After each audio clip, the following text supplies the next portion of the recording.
जी बिस्मिल्लाहिर्रहमानिर्रहीम। तो आज हमने अपना बायोलॉजी 9th क्लास का लेक्चर नंबर 4 पढ़ना है।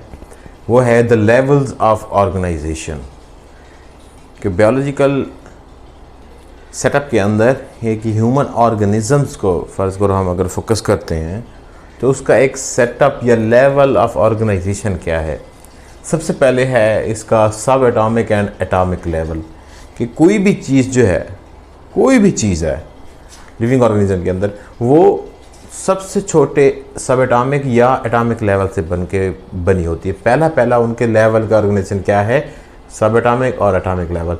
उसमें जो कोई भी चीज़ है वो इलेक्ट्रॉन, प्रोटॉन और न्यूट्रॉन से मिलके बनती है। एटम स्मॉलेस्ट पार्टिकल होता है और सब एटॉमिक जो है इलेक्ट्रॉन, प्रोटॉन, न्यूट्रॉन, ये सब आपस में मिलके एक एटम बनाते हैं। वो कहते हैं कि जी आउट ऑफ 92 जो है एटम्स से 6 एटम्स जो हैं वो मोस्ट ऑफ द बॉडी बनाते हैं। लाइक ऑक्सीजन है, कार्बन है, हाइड्रोजन है, नाइट्रोजन है, कैल्शियम है, फास्फोरस है। और अदर 10 जो हैं वो क्या बनाते हैं, 0.01%। तो पहला हमारा लेवल क्या है, सब एटॉमिक एंड एटॉमिक लेवल। सब एटॉमिक और एटॉमिक लेवल के अंदर इलेक्ट्रॉन होते हैं, प्रोटॉन होते हैं, न्यूट्रॉन होते हैं। और आपने याद रखना है कि ओनली 6 जो एटम एटॉमिक लेवल हैं, ओनली 6 एटम्स जो हैं like oxygen, carbon, hydrogen, nitrogen, calcium वगैरह 99% ऑफ द बॉडी बनाते हैं।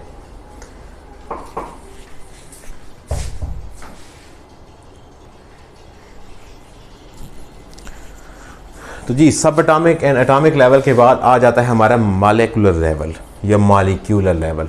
मॉलिक्यूलर जो छोटे छोटे सब एटॉमिक और एटॉमिक लेवल होती हैं, एटम्स आपस में मिलकर एक मॉलिक्यूल बनाते हैं। मॉलिक्यूल क्या होता है, एक मॉलिक्यूल के अंदर सारी वो प्रॉपर्टीज़ होती हैं जो एक एटम की प्रॉपर्टीज़ होती हैं। मॉलिक्यूल्स दो तरह के होते हैं, एक होते हैं माइक्रो मॉलिक्यूल्स, एक होते हैं मैक्रो मॉलिक्यूल्स। जो माइक्रो मॉलिक्यूल्स होते हैं उनका मतलब ये होता है कि ये लो वेट के कंटेंट्स हैं। ऐसे मॉलिक्यूल जिनका वेट जो है वो क्या होता है, कम होता है, उनको कहते हैं हम माइक्रो मॉलिक्यूल। इनके एग्जांपल क्या है, ग्लूकोज है और वाटर है। इनका मोलेकुलर वेट जो है वो बहुत लो होता है। दूसरे होते हैं मैक्रो मॉलिक्यूल्स। मैक्रो मॉलिक्यूल्स का मोलेकुलर वेट ज़्यादा होता है, जिस तरह उनके एग्जांपल्स हैं प्रोटीन और लिपिड्स। अब मॉलिक्यूल कितने किस्म के हो गए जी, 2 किस्म के हो गए। एक हो गए माइक्रो मॉलिक्यूल, दूसरे हो गए मैक्रो मॉलिक्यूल्स। माइक्रो मॉलिक्यूल्स के एग्जांपल्स क्या है, ग्लूकोज एंड वाटर है। और मैक्रो मॉलिक्यूल्स की एग्जांपल क्या है, प्रोटीन एंड लिपिड्स है। अच्छा, मॉलिक्यूल्स आपस में मिलकर बनाते हैं ऑर्गेनेलीज एंड सेल लेवल। जिस तरह मैंने आपको समझाया था कि एक सेल है, सेल का ये न्यूक्लियस है, ये साइटोप्लाज्म है, यहां पे ऑर्गेनेलीज पाई जाती हैं।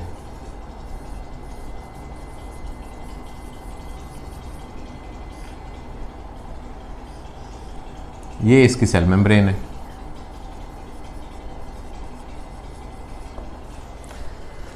तो बहुत सारे मॉलिक्यूल्स आपस में मिलकर क्या बनाते हैं, ऑर्गेनेली एंड सेल लेवल बनाते हैं। एक सेल के अंदर क्या क्या प्रॉपर्टीज होती हैं, उनका न्यूक्लियस होता है, साइटोप्लाज्म होता है, उसके अंदर ऑर्गेनेलीज जो हैं वो साइटोप्लाज्म के अंदर पाई जाती हैं। और हर ऑर्गेनेली का एक स्पेसिफिक फंक्शन है। जिस तरह माइटोकॉन्ड्रिया है वो उसको कहते हैं store house of the cell. उसके बाद यह आ जाता है हमारा टिश्यू लेवल।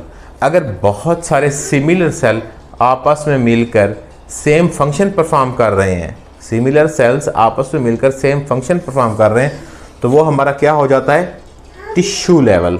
ठीक हो गया जी। Group of similar cell performing similar function, उनको क्या कहते हैं, टिश्यूज कहते हैं। ठीक है। टिश्यू लेवल के बाद आ जाता है organ and organ system level. अब ये टिश्यूज आपस में मिलकर क्या बनाते हैं, एक ऑर्गन बनाते हैं। जिस तरह फर्ज करें हमारा हार्ट है, हार्ट जो है वो सेम काइंड ऑफ टिश्यू से मिलकर बना हुआ है। नर्वस सिस्टम जो है वो नर्वस टिश्यू से बन के जो है बना हुआ है। तो ये जो ऑर्गन्स हैं लाइक स्टमक है, स्मॉल इंटेस्टाइन है, स्टमक के सेम काइंड ऑफ सेल्स हैं, टिश्यूज हैं। स्मॉल इंटेस्टाइन के सेम काइंड ऑफ हैं। ये लार्ज इंटेस्टाइन है, उसके भी सेम है। अब हम ये समझने की कोशिश क्या कर रहे हैं,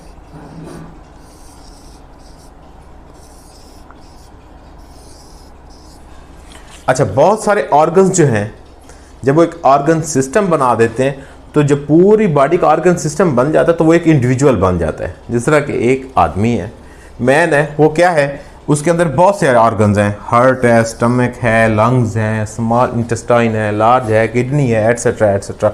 वो एक इंडिविजुअल लेवल बन जाता है। जब बहुत सारे इंडिविजुअल मिलके एक ही जगह पर रह रहे होते हैं तो उनको हम क्या कहते हैं, ये एक पॉपुलेशन है, ग्रुप। अच्छा जी, ग्रुप ऑफ जब बहुत सारे इंडिविजुअल आपस में इकट्ठे रह रहे होते हैं, एक स्पीशीज़ जो है लोकेट होती है एक सेम प्लेस के ऊपर, एक सेम टाइम के ऊपर, उसको हम कहते हैं ये जी पॉपुलेशन है।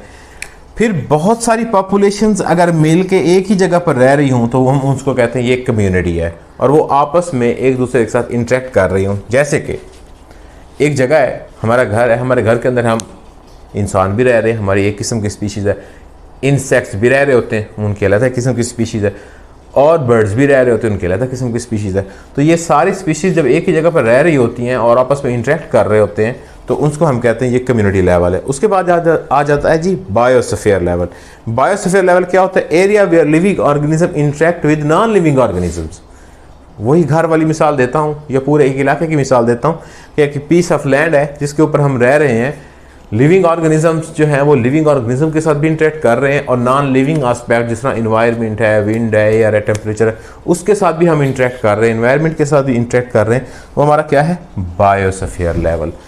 तो जी यहाँ तक आपको समझ आ गई कि level of organisation step wise बनते। पहला स्टेप क्या है, सब एटॉमिक एंड एटॉमिक लेवल। दूसरा है मोलेकुलर लेवल। तीसरा है ऑर्गेनेलीज बनती हैं, सेल बनता है, उसके बाद टिश्यूज बनते हैं, टिश्यूज के बाद ऑर्गन्स बनते हैं, ऑर्गन के बाद इंडिविजुअल बनता है, इंडिविजुअल के बाद पॉपुलेशन बनता है, पॉपुलेशन के बाद कम्युनिटी बनती है, और फिर बायोस्फीयर लेवल। ये स्टेप वाइज ही आपने याद करने हैं। ठीक हो गया जी। अगर आपको इसमें कोई कन्फ्यूजन आ रही है तो कमेंट ज़रूर कीजिएगा, मैं इंशाल्लाह कोशिश करूँगा कि आपको जवाब दूंगा। Thank you very much.